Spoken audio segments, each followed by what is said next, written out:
Hello, it's Colonel Steve Akley here at my place, the ABV Barrel Shop in suburban St. Louis. Come by and see me. We've always got new barrel picks coming in. We allow you to try before you buy, which that's a pretty big deal when you're talking about barrel picks. Sometimes they can cost over $100, and that's a little bit of a risk to take when you haven't necessarily tried a brand. Don't ever worry when you come in here. If it's a barrel pick, we've got bottles open for you to taste. Also, get involved. You can get on our email distribution at abvbarrelshop.com. We'll tell you what classes we've got coming up, what's in inventory, and much more. Again, abvbarrelshop.com. I want to talk today about something a little bit different, not necessarily bourbon related at all, but recently went to an event at the Fox Theater in St. Louis.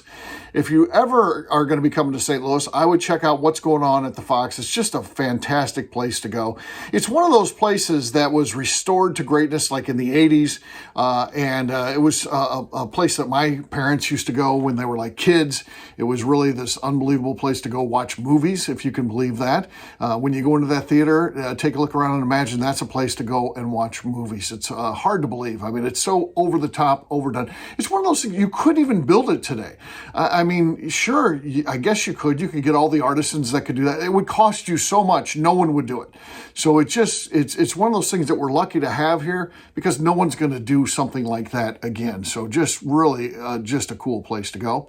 And they had a screening of the movie Christmas Vacation, which happens to be my favorite Christmas movie, and it was hosted by Chevy Chase. And so how that works is you go into the theater, you watch the movie. He's not out there while the film's going on or anything like that. But you're watching it with a group of your fellow enthusiasts and fans. A lot of people are dressed up like characters from the movie and stuff like that, which is pretty awesome.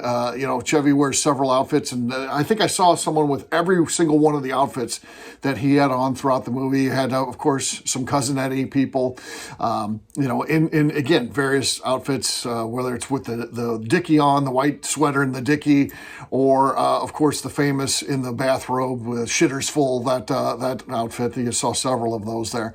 And so got to watch the movie, and it's fun, seeing it in the theater, something I haven't done since it came out.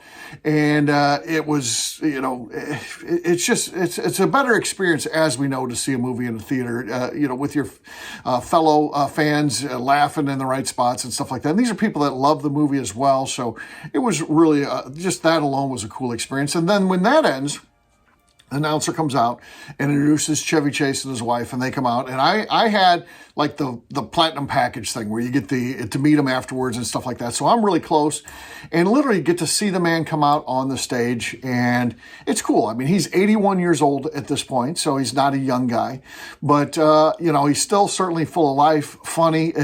He had some unbelievably funny moments in the talk that he did afterwards, and basically the talk is mostly him just answering questions. So before the film gets going, there's an opportunity to submit a question via this website that they have, and it's all question and answer from people in the audience there. It's a hosted question and answer, and it's Chevy and his wife.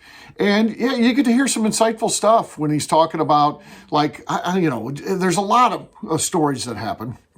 But one of them that comes to mind, just to give you an example, was he talked about the light bulb scene. Someone asked him about how it came up that Cousin Eddie smashed those light bulbs. And he's like, hey, that's just a neurotic actor thing, because I'm in the scene and I know that Cousin Eddie, the character played by Randy Quaid, is killing it. He's getting all the laughs because he's got the kind of the walk, and he's piling up all this dog food, which he shouldn't even be getting because he doesn't have any money. And why does he have to get that much dog food? One time he lifts up like 3 bags and puts it on, then another time there's one, and then finally the last one is this old Roy.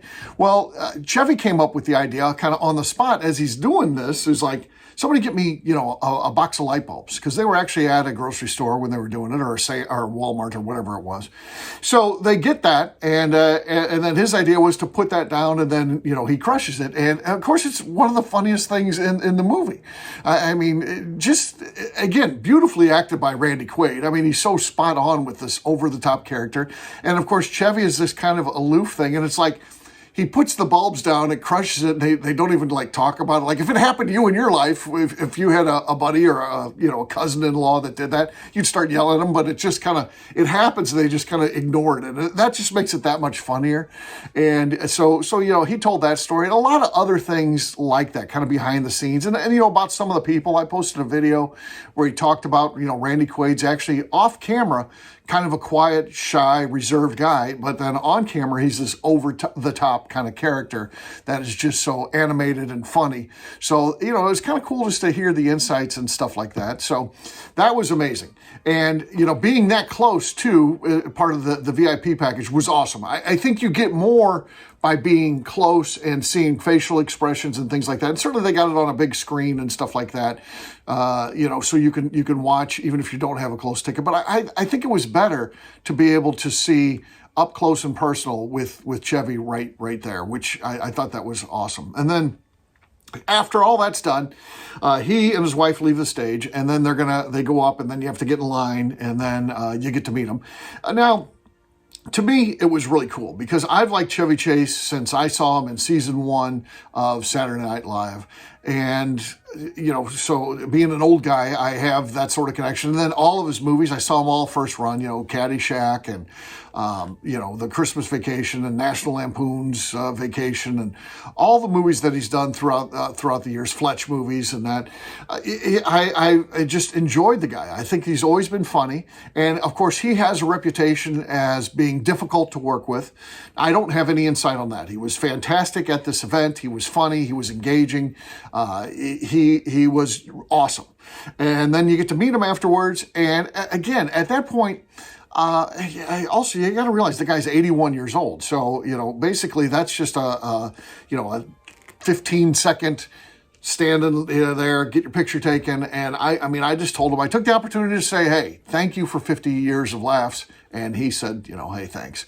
And was that worth it? I think so. It's expensive, but if someone that you appreciate and the opportunity to tell them so, I think that's a pretty cool thing. I got the photo of it. I'll share it here in the video with me and the wife getting to meet Chevy. And it just was a cool experience, something I'll never forget. And I know that the company that does this does one with Macaulay Culkin as well, where you get to watch Home Alone. And I want to go see that one. Hopefully it comes through St. Louis next year. It's not going to happen in 2025, but hopefully in 2024, but hopefully it happens in 2025. And I'd like to meet him too. I love that movie as well. It's funny.